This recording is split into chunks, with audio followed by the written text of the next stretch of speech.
Okay, first and foremost, thank you to Rabbi Yehuda, Kronberg family for hosting. Beautiful Merpeset. Thank you to Dr. Nordman in absentia for sponsoring the pizzas. Thank you for everyone who came. Thank you for Rashi. You give us a lot of good stuff to talk about in this week's Parsha. So we are in Parsha Lech-Lecha. Give kosher to a boy. Oh, and thank you to Rabbi Ostreicher for and his wonderful work that he does with Kosher Tube for getting Torah out to the masses. Unfortunately, not everybody can live in Carmiel, and so here at least they have access to some of the amenities of living in the holy city of Carmiel.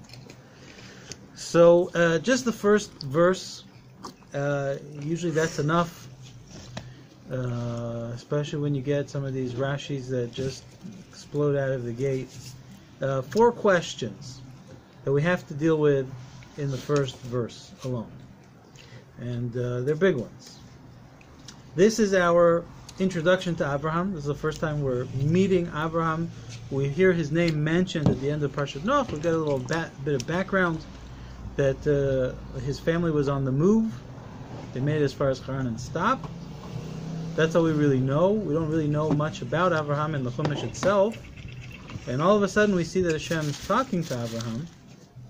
And this is his first nevuah, his first interaction as far as we know, because nothing else is mentioned. The Torah certainly hasn't found it important or necessary to mention anything prior to this. So anytime we have an introduction to something, it's important, it's a big deal. So the 4 questions are, first and foremost, normally when we have a important person that we need to be keeping track of in the Chumash, we have a little bit of background as to what they're doing and why they're so important that Hashem is singling them out for prophecy. And Abraham, we have 0 such introduction. We don't know that Abraham is a tzaddik. We don't know that he's a chassid. We don't know that we don't know anything. We know that he was born, he traveled, and that's all we know. And all of a sudden, Hashem's having a conversation with him, but we don't know why. What's so special about him? 1 question. Now, in the verse itself, V'yomer Hashem el Avram Lech-Lecha, you shall go for yourself. Ma'artzecha u'moladetecha u'mebeit avicha, from your land, from your birthplace, and from your father's home. Ela aretz asher areka, to the land which I'm going to show you. So, our first question we had is, who is he? Who's Avram? What's happening? Why is Hashem talking to him? We have no background. The second question, Lech-Lecha, what does it mean, Lech-Lecha? We'll get more into depth as to what that question is in just a second. This double language, Lech-Lecha, it's definitely extraneous language, right? Go for yourself. If Hashem wants to give Abraham a mitzvah, go from this place to where I'm going to show you. You could just say Lech, right? V'yomer Hashem l'Avram, Lech ma'artzecha. What is this Lecha? What's it adding? Why do we need it? Second question, Ma'artzecha u'moladetecha u'mebeit avicha. Where does Hashem want him to leave? He wants him to leave the location he's in now, right? He wants him to leave Mesopotamia and come to Israel. So why do we have to have 3 locations mentioned in succession?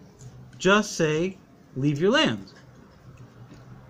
And if it's ways, right, Hashem's giving him a directions how to get out, it's backwards. It should say, leave your father's house, leave your birthplace, and leave your land. It's moving in the wrong direction. Geographically, it's moving the wrong way. You don't have So to say anything. What? You don't have to say anything. Just go to Israel.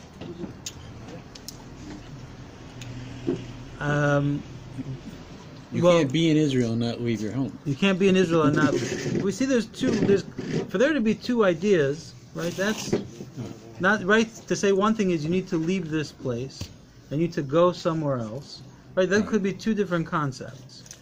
But if the whole point is I want you to leave where you are, why do you need 3 right place markers? Leave your land. That's the point. You want him to leave Mesopotamia, right? Or if you want to do it in order, so say leave your father's home, leave your birthplace, leave Mesopotamia, and come to Israel. But here it's moving in the wrong direction. Why are you going from the more generic, down to the more specific?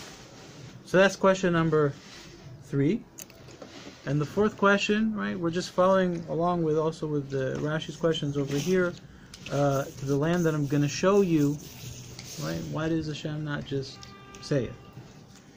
Just tell him where he's going, where you want him to go. Right? What's the point of telling him everything else and hiding this piece of information to the land that I'm going to show you? Okay, so those are our 4 questions, and we're going to put in a 5th question, which is, Chazal tell us, our sages tell us, that Abraham was taken through 10 trials. Right? They're different, in different Midrash and Mishnayos, the 10 trials come out differently, what they are exactly. But there are clearly 10 trials, and according to everybody, this is one of the 10 trials. That means that at this point, Avram was overcome something extremely difficult in leaving, in this commandment of being told to leave and go to Israel. Now, for some people who are leaving Los Angeles, and even today they're probably still thinking about the sushi and the hot dogs that they had access to. Jeff's, yeah, maybe that was a challenge, a nisayon. But yes. Avram left a place where people wanted to murder him, where people were steeped in idolatry, and he's being offered the opportunity to go to a place where he could be on the highest spiritual level. The 5th question is, what's the challenge? What was hard about it? There was only lots of reasons to leave. I think it's just traveling in general, especially if you don't know where to go. Traveling's hard. In those days. Traveling's hard. I hear. Curious, because he's leaving with his father. He's leaving his father's house. He's leaving his father behind. He's taking his father. No, he's not. We see from the pasuk in last week's parsha that Terach stays. He's going to die in Haran. But they didn't start in Haran. They started in Ur Kasdim. Right. Where Avram was thrown into the Kivshan Eish. That's not in the pasuk. Those through the Midrashim. They make it. We do know from the pasuk that they. We do know in the pasuk that they make it all the way to Haran. It does. It says Yetzu Ur Kasdim Lalechet Arza Canaan, and they made it to Haran.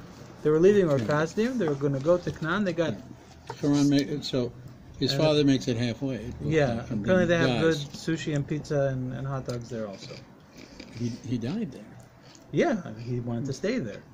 According to, it's not chronological. Rashi points it out that he lives a much longer life than that.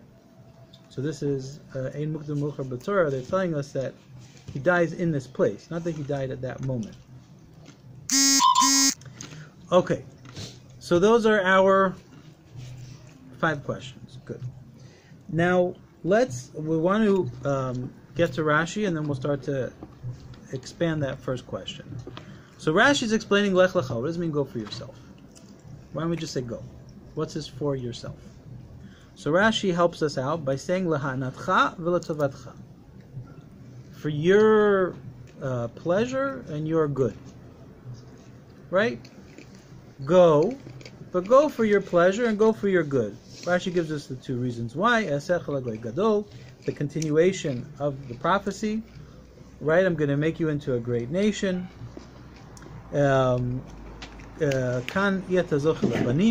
Where you are right now, you're not going to merit to have children.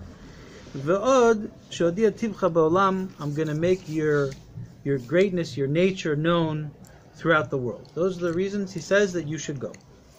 Okay? So go, don't just go for your benefit, go for your good. That's Rashi's clarification of what this word lecha is adding. Now, we have a question on this Rashi from one of the greatest Rishonim, maybe the greatest Rishon. The Ramban asks on this Rashi, and the Ramban says, you see this word, lecha, lo, lachem, it's all over the Chumash. Geshem, chalaf, halach, lo. Shlach lecha. Well, we're going to get to Shlech Lecha in a second, why that's different.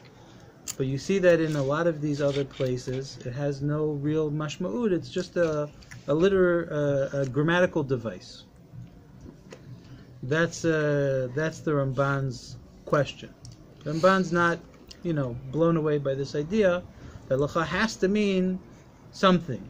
It's the rain went, passed and went on its way.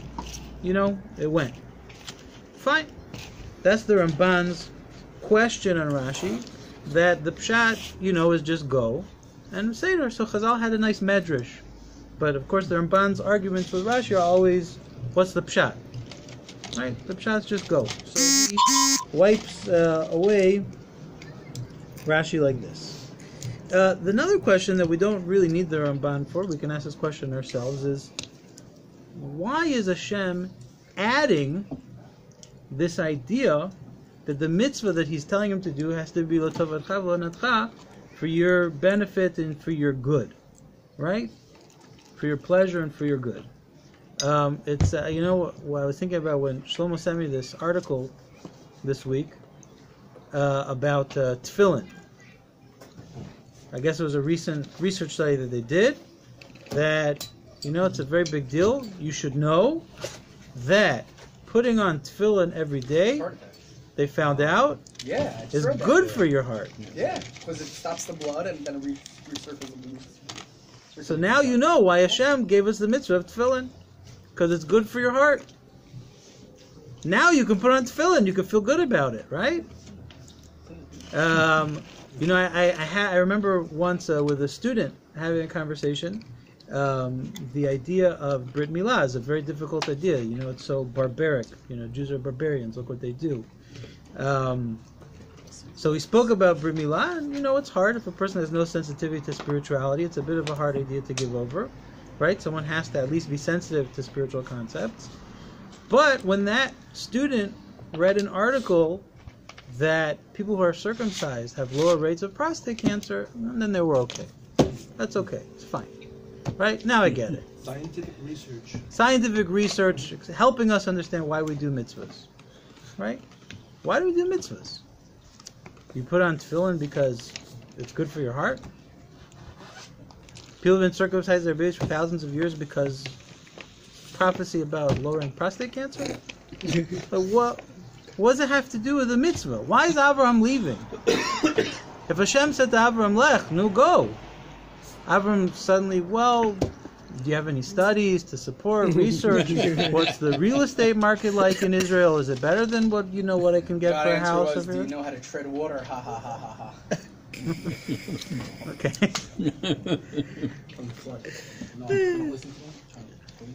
So the second question we can ask on this Rashi, we had the Ramban's question, which Ramban wasn't so impressed with this idea of Lecha.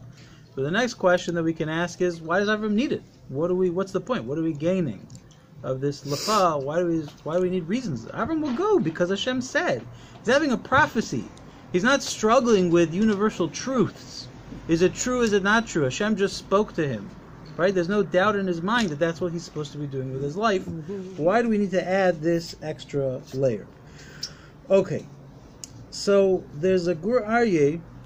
The Gur Aryeh really opens up in Shlech Lecha, in Shlach.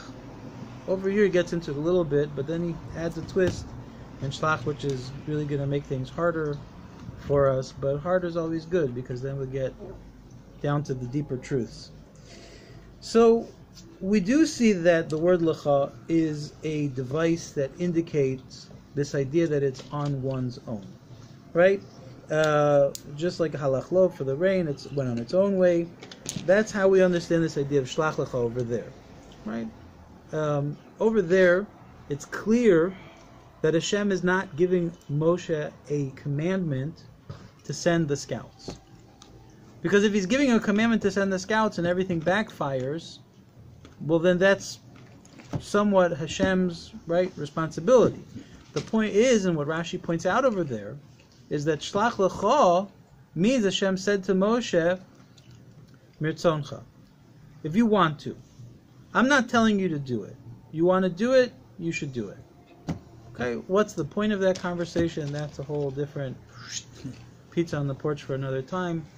But over there, the whole idea of lecha meant do what you want to do. Go on your own, whatever you want. Lirtzoncha. If that's your ratzon, that's what you want, that's your will, do it. If not, don't do it. Right? Do what you will. So that's the whole idea of this word lecha. He's telling Moshe he can do what he wishes. So what do we see that the word lecha, as Rashi understands it over there, means? That over there, the whole lecha literally means, I'm not commanding you. It's not a commandment. Lecha means if you feel like it. That's what it means. So now, we see that this lecha that Rashi is using over here is actually a chidush for us. Because now it is a mitzvah. The whole word lecha, says the Maharal, you look around, it means if you feel like it. It's for you. It's not for me. Here by Lech Lecha, Rashi's telling us, no, it means it's for you to enjoy it, it's for your benefit, but it is a commandment. Now it's interesting, the Guraya has to prove to us that Lech Lecha is a tzivui, right? Because you'd have that question. No, maybe Lech Lecha also means like go to Israel if you want to. Leave Mesopotamia, go to Israel, but l'ratzoncha, if you think you should, if you think it's a good idea, if you want to. So the Gemara actually proves it from the bris ben abasarim, from the covenant of the parts. That over there, Hashem says, Ani Hashem Elokecha asher tzasicha me'or kasdim. I'm Hashem, Lord your God, who took you out of Ur Kasdim. And the question is, what does that mean that Hashem took Avram out of Ur Kasdim? Where do we see that Hashem took him out? Avram left. So that's where, it says the Gemara, you see, Hashem took him out because Hashem told him, you have to leave. Right? It wasn't optional. It was non-negotiable. Yes, Rabbi, I see that you're working it through. I would need to look at it. I had the impression that leaving Ur Kasdim was initiated by the father. From last week's Parsha. Yeah. I mean, there's also medrash like that he ran away because everybody wanted to kill him. Good reason to run away. Huh? Pretty good reason to run away. Yeah. To save his own life, he ran away. Right. The Gemara sees from there a proof for this idea that it's because Hashem told him he had to leave. So it's a tzivui. So we have here another contradiction in Rashi, that on the one hand, it's a commandment. On the other hand, it has this word lecha, whose entire essence means not a commandment. It's on your own will, on your own free will. But it also implies for your benefit as well. So that's the question. So over here, it can't mean there's no commandment. Right. That's the Gemara explains over here in Lech Lecha, and also a bit over there in Shlach, that there's no way that over here it could mean lirtzoncha, if you want to, because I'm telling you to do it. So, as a way to solve this, the Maharal says something unbelievable. He says, why is it l'tovatcha v'la'anatcha? Why is it for your good, for your benefit? So that Abraham should come to do it lirtzono. He should come to do it under his own desire. Say it again. Yeah. Rega, you're already jumping to the answers. The Maharal explains, what's this contradiction? It's for you, but it's a commandment. How could it be both? So he says, that's what Rashi's teaching us, that it's a commandment, but it's a commandment where Hashem's telling him it's good for you. Once Avram sees it's good for him, he's not just doing it because Hashem's telling him, he's also doing it because he wants to do it. Like he needed to be told, otherwise he wouldn't have gone? No, he would have gone, but we adding a second layer of he's going because he wants to go, not just because Hashem told him. Mitzad Ava, not just Yiru. Mitzad Ratzon, or Mitzad Okay. his own Ratzon, not someone else's Ratzon. Is there not a difference between staying in Ur Kasdim, which is a very dangerous place for him? Leaving Ur Kasdim is different than going to Eretz Yisrael. Because in fact, we know he used to go somewhere else first. They stop in Haran. Yeah. So one would assume that the bad news of Ur Kasdim is resolved by getting to Haran.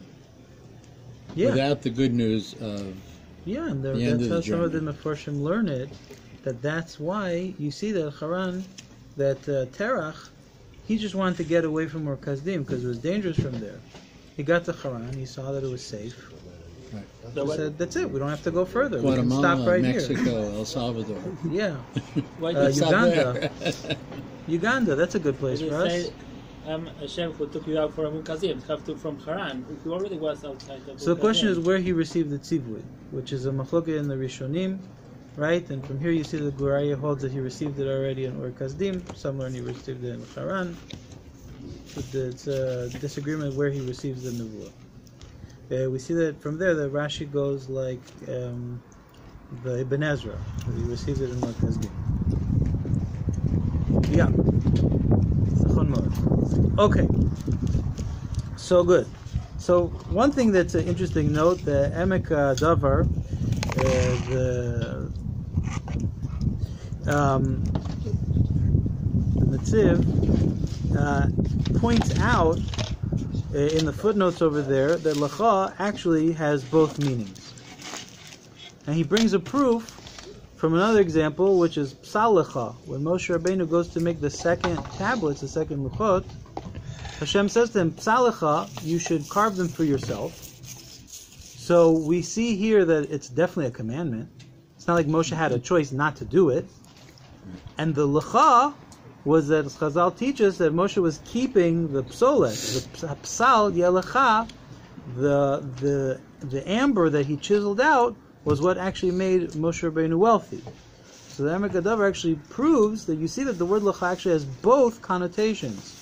It means for your good, for your benefit, and it also, right, can be used in connection with a mitzvah, right? And in other cases, he points out from the Gemara Nidarim over there, also that the Torah in Ksav Lecha, that over there, when Hashem says Ksav Lecha, it meant that actually the Ksav should be for you, that the Torah Shebal Peh should be Moshe's and Moshe's alone. So we see this idea that Lecha has these other meanings in other places in support of Rashi's position.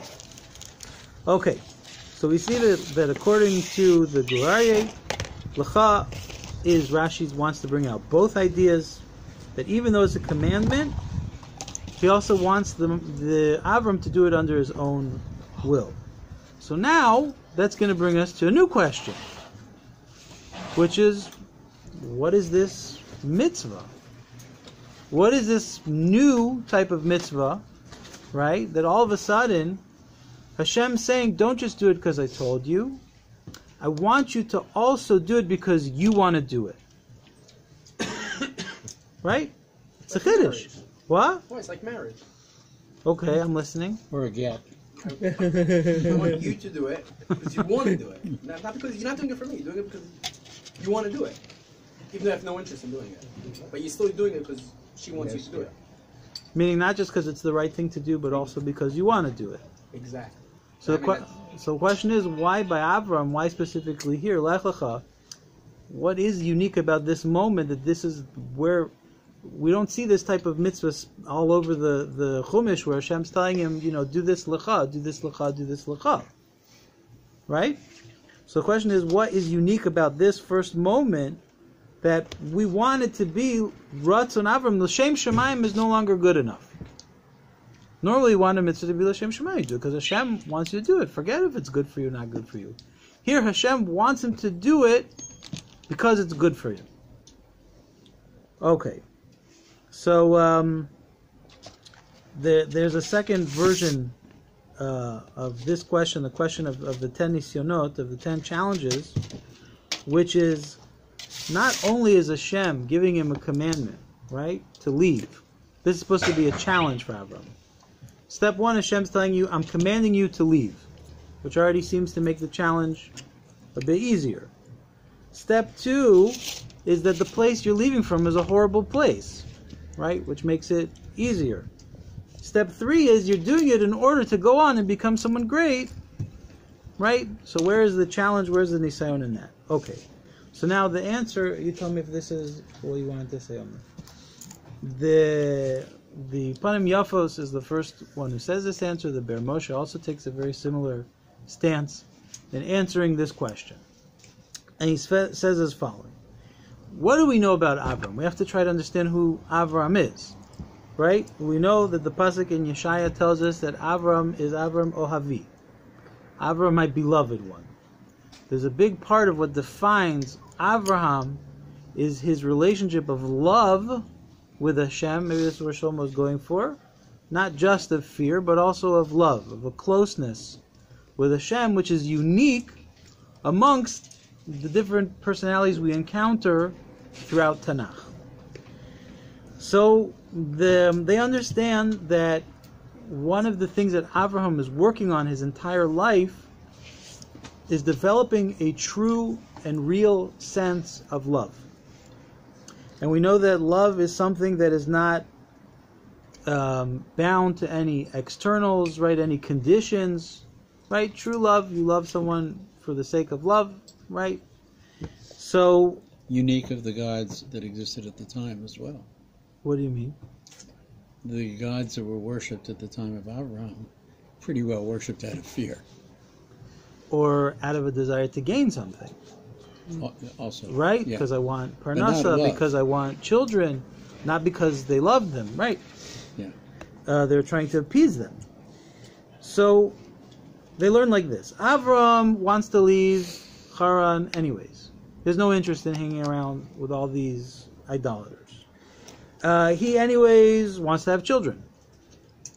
He anyways wants, to be an Eretz Yisrael. These are all things he wants anyways. So says the Panim Yafos, the Ber Moshe, and Omer, that the reason why Hashem told him it's lahanatcha is because that was the nisayon. That was the test of Lech-Lecha. All these things, you want them anyways. These are all incredible things. These are things that you as a person deeply desire no matter what. Now you have to tie that into the fact that it's a mitzvah from me, which means, why are you doing it? Why are you going to Eretz Yisrael? Why are you leaving this place? You're doing it because it's good for you? Or you're doing it because I asked you to go? So that's what they understand. It's a nisayon of refining his love to the highest possible level of love, which is seeing Hashem does things for us because they're good for us, because we want them anyways. But nonetheless, that's not the reason we do it. That was the nisayon, that was the test of Lech-Lecha, that Hashem was presenting Avram with a mitzvah, which anyways he had a deep desire to do, but he had to overcome that desire to do it only because Hashem told him to do it. Now, one thing that's very nice about this is it helps us to understand why there's no introduction, preface to this prophecy of Lech-Lecha. We're going to have to borrow a little bit from the Maharal, right? The Maharal asks this question, why Lech-Lecha has no introduction? We know nothing about Avram before it shows up. And the answer of the Maharal is, so you should never make the mistake of thinking, oh, you know why Hashem chose Abraham? This reason. Chose him for that reason. Why? Because we know that kol ava, right? That's talui b'davar. Any ahava, any love that's based on some sort of a condition, badla davar, badla ava.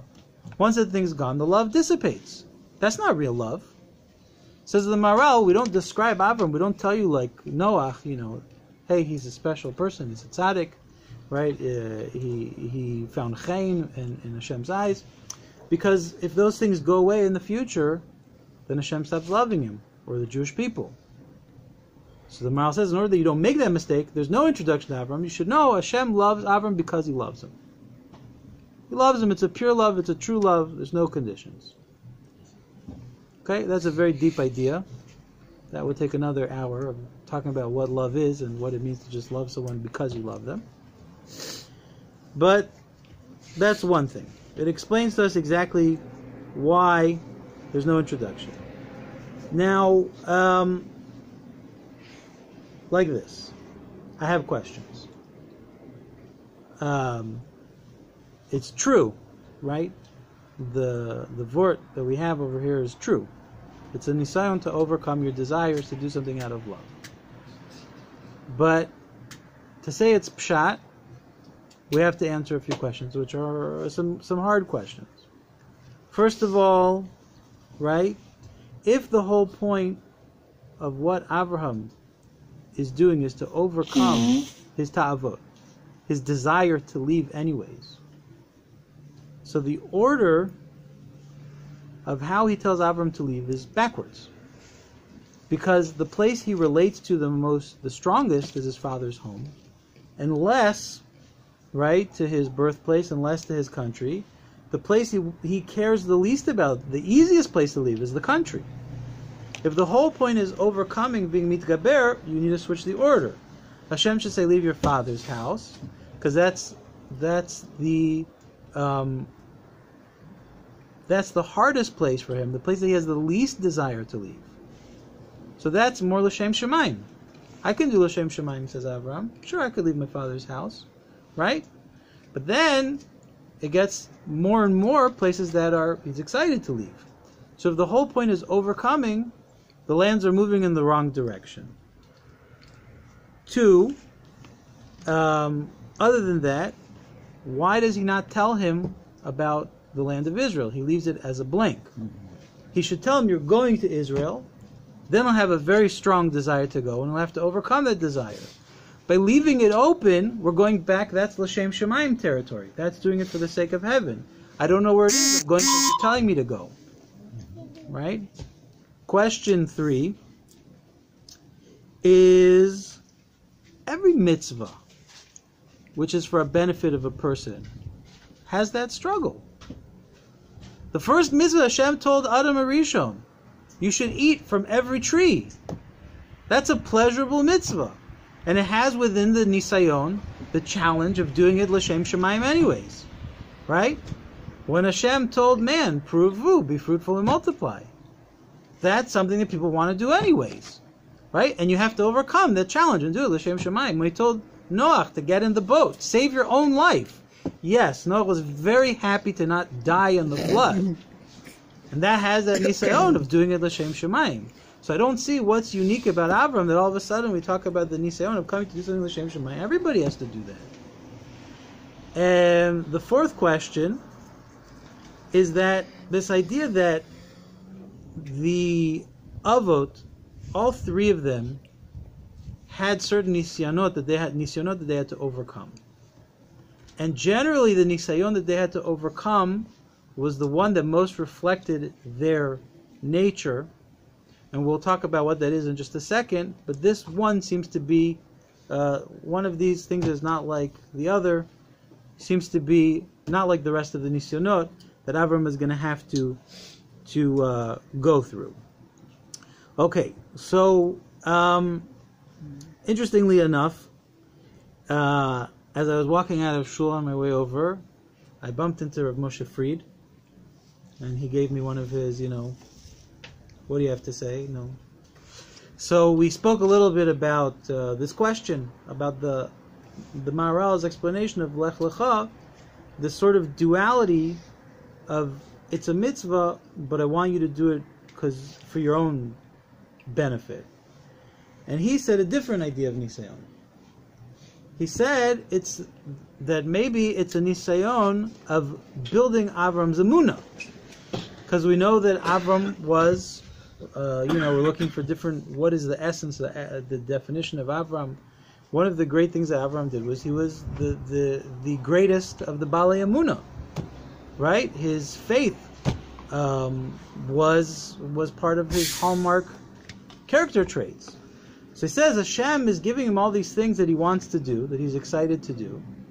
And then what's going to happen? He's going to get to the land of Israel, and everything's going to take a nosedive. Wait, everything's supposed to be good, right? I'm supposed to be in Israel, and then there's a famine. and I'm supposed to come here to have children, and it's not happening. And all the things that Hashem promised him he was going to get for his own benefit, where are they? So by staying strong and saying to himself, if Hashem told me that's what's going to be, that's what's going to be, Abraham develops this incredibly deep level of emunah that he sees the goodness when it all comes out in the end. That's the nisayon over here. Yefeh? Yefeh, I liked it also. I still don't think it's the pshat. We could still ask some of the other questions that we asked, and specifically it doesn't seem to relate to his other nisayonot, like this. Abraham has a lot of special character traits, right? This idea of beloved, this idea of emunah. We see in Pirkei Avos, Ayin Tova, Ruach Namucha, Nefesh Shveila, right? All these things that are very unique and special about Abraham. But there's a Zohar that a lot of people know it, even if they've never seen it, which builds on this idea that the world is built on three pillars. Torah, Avoda, Milut Chasadim, right? And there are psukim that the Zohar brings to show how each one of the avot reflect one of those pillars which holds the world up, right? If we're building the world from scratch with Avram, if we're recreating humanity, right? These are what we're looking for, the pillars of what existence is all about.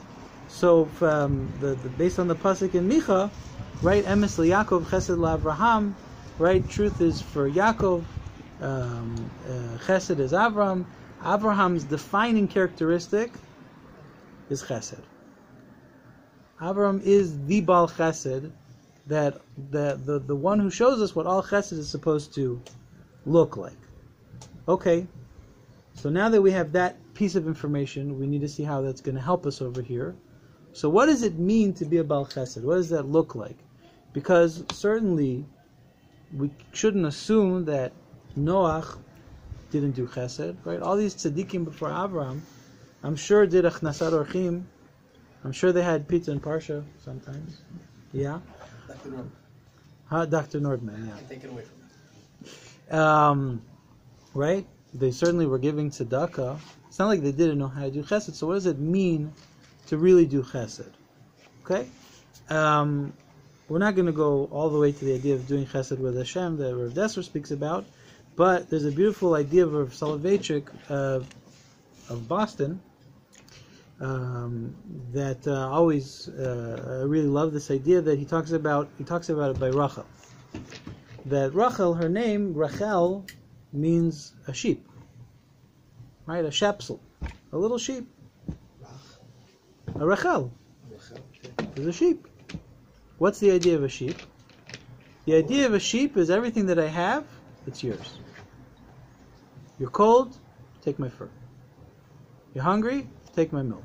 Not enough? Shecht me. Just take me. That is the essence of the chesed of Rachel, that everything is for you and there's nothing for me. Everything I have, I want to give to you. Of myself, completely and wholly. Where do we see it? We see that Rachel gives her husband. Rachel gives her life. And Rachel even gives her afterlife, all for the Jewish people. If it's the right thing for the Jewish people, she gives her Yaakov to Leah. If it's the right thing for the Jewish people, for building the Jewish people, she dies while birthing Binyamin, right? The 12th tribe, the 12th Shevet. Even her kvura, even her burial, is going to be outside of the land of Israel, because it's for the good of the Jewish people who are in Galus, who are in the exile. The whole essence of Rachel, the essence of Chesed, right, which is offset by Leah, who's the essence of Din, right, is that everything she has, she gives to everybody else. So we're going to take that idea, and we're going to apply it, and we're going to see how the roots of that start in Abraham. First of all, Abraham gives his life in Or Kasdim. He does. He brings himself to a place where they literally are so done with him that they throw him into a fiery furnace. He gives up the land of Israel for his father. Sounds like he would have stayed in that pit stop for the rest of his life, until Terach dies, because that's where Terach wanted to be.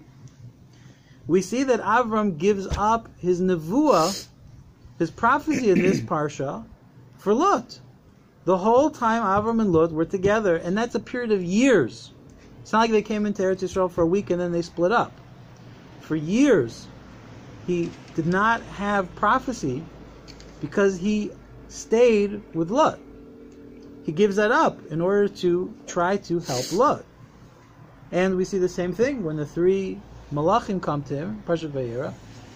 He thinks they're three travelers. He gives up prophecy. He gives up he's in commune with Hashem. He's in the process of prophecies. Wait, I have guests.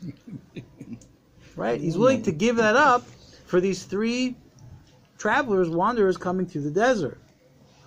He risks his life in this week's Parsha to save Lot after he's kidnapped. And he risks his Olam Haba, right, according to the Midrashim, to try to save the people of Lot, of the Anshe Sodom, the people of Sodom. When he keeps pushing Hashem, it says that he went to Milchama with Hashem. He literally was risking his world to come, his reward in the world to come, because he wanted to save the people of Sodom. So we see that Abraham's chesed has no bounds. He is not bound by his own limitations. He's willing to give everything up, as long as the result is one thing, bringing people closer to Hashem. That's the chesed of Abraham. Abraham sees himself literally as an extension of Hashem. He learns from Hashem. He looks in the world. He sees that Hashem gives limitless things to us, and we're meant to imitate that. So there should be no limit to what I give to other people. So that's Abraham's essence. That's who he is. Everything I have is for you. The biggest nisayon that Abraham could possibly have is when Hashem says, I want you to do something for yourself.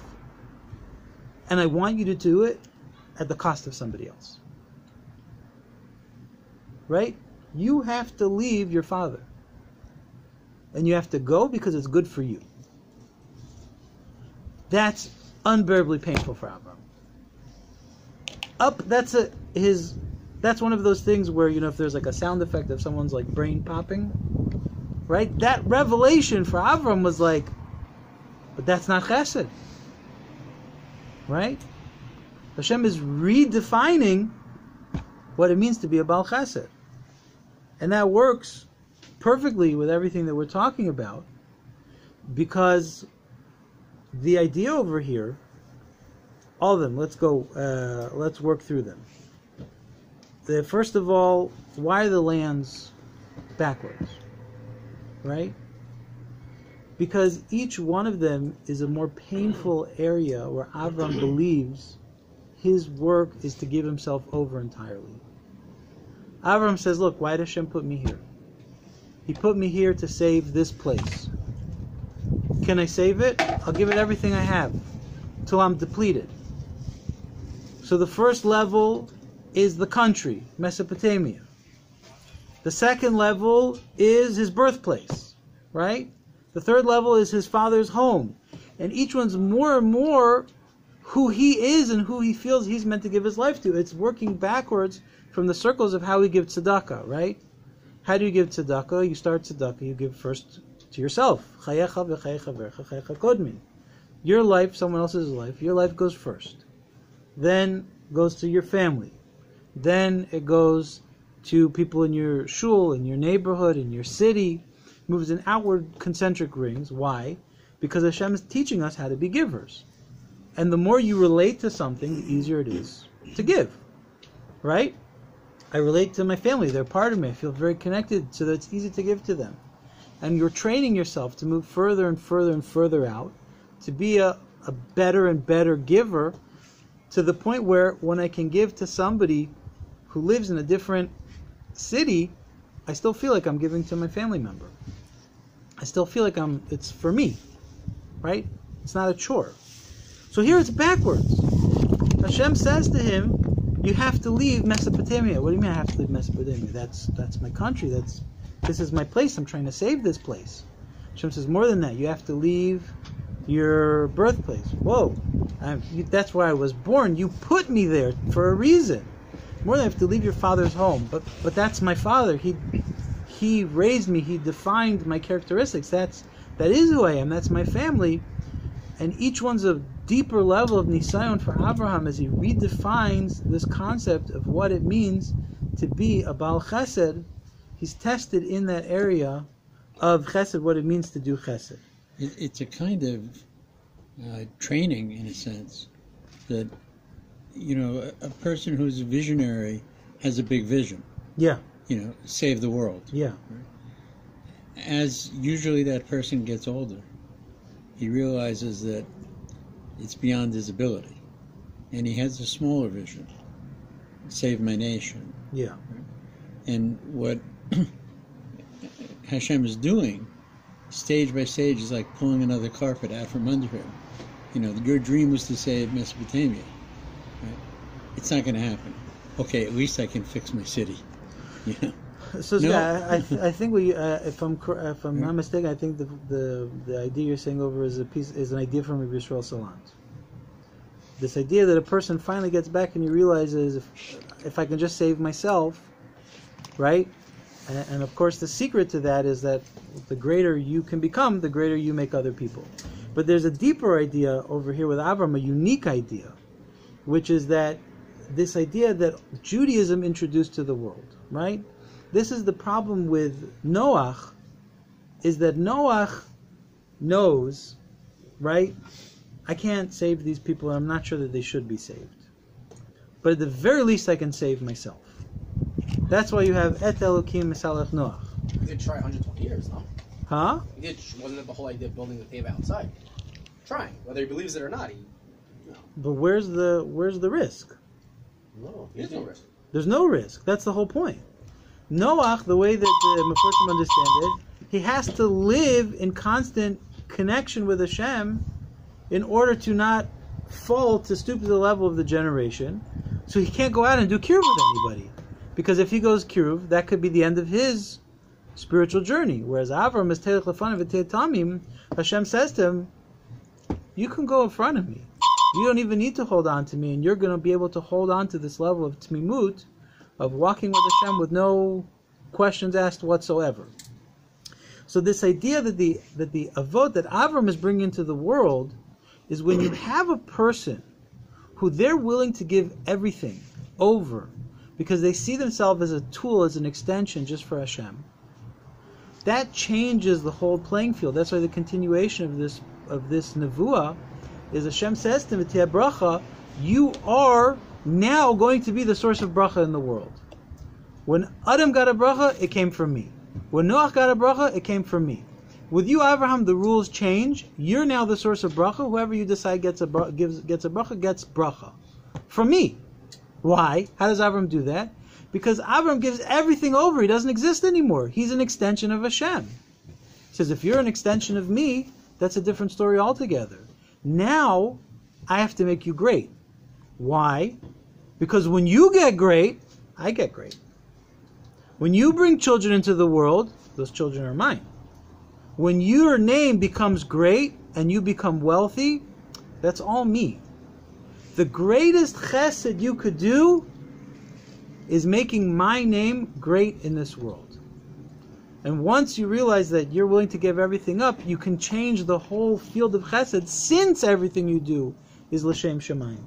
Since everything you do is for my sake, now you have to start doing things for yourself, because when you do things for you, you do things for me, and that's the greatest chesed you could do for the whole world. Okay? That also answers why we have no introduction to Avraham. This idea is based on a beautiful piece by the Or Tzafun. Not going to do the whole piece, it's an amazing piece. But over there, he expresses the idea that because the chesed Avraham does before he hits 70 doesn't matter. Till you have a relationship with Hashem and you understand all the deeper concepts of chesed, it's not the type of chesed the Chumash needs to point out to you. The real chesed starts after Hashem reveals to Avram what chesed looks like. Now we could start talking about chesed. Also the idea of Arta Sharareka, the land which I'm going to show you, a beautiful idea that I saw in the Ramat Valley, this idea of show you, right? I can't show you chesed when you're here. You have to come to Israel. It's one of those things like I can't describe it to you, I need to show it to you. That's what Hashem is saying to Avram. He says, I want you to be a real chesed, bal chesed, but in order to do that, we have to see how spirituality flows. I can't show you that here. It's Ba'aretz Asher Areka. You have to see it in that land. You can't see it over here. We answered the question, right, why this is a nisayon. And specifically we see that it's a nisayon in chesed. We see it's a mitzvah, but it's a type of mitzvah that has to be done for your benefit, because that's the type of chesed you need to start understanding and relating to. There's a balance here. Just like all the avot were tested in what's called emet, what's called din, you're going to be tested in what's called chesed. And this is the new chesed that you need to incorporate into a complete picture of what chesed looks like in the world. Okay, so I think I covered everything I have written.